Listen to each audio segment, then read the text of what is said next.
ಇವತ್ತು ನನ್ನ favourite finger chips. Hello guys, ಇದು ನಮ್ಮ ಮನೆಯಾಗ ಸ್ಪೆಷಲ್ ಫಿಂಗರ್ ಚಿಪ್ಸ್ ಮಾಡೀವಿ. ಫಸ್ಟು ಒಂದು ಪಟಾಟೊ ತಗೊಂಡು ಕಟ್ ಮಾಡ್ಕೋಬೇಕು ಲೈನ್ ಆಗಿ. ಆಮೇಲೆ ನೀರಾಗ ಹಾಕಿ ಸ್ವಚ್ಛಾಗಿ ತೊಳೆದು ಆಮೇಲೆ ಒಂದು ಅರ್ಬಿ ತಗೊಂಡು ಒರೆಸ್ಬೇಕು. ಒರೆಸಿದ ಕೊಳೆ ಆಮೇಲೆ ನೀವು ಕರಿಯಾಕೆ ಇಡ್ಬೇಕು. ಇಟ್ಕೊಳ್ಳೆ ಅವು ಹಿಂಗೆ ಆಗ್ಬಿಡ್ತಾವ್ರಿ.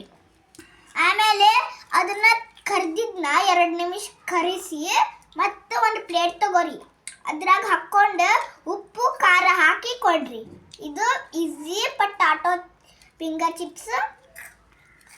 ಧನ್ಯವಾದ. ಈಗ ನಾನು ಟೇಸ್ಟ್ ಮಾಡ್ತೀನಿ ಹೆಂಗೈತೆ ಅಂತ.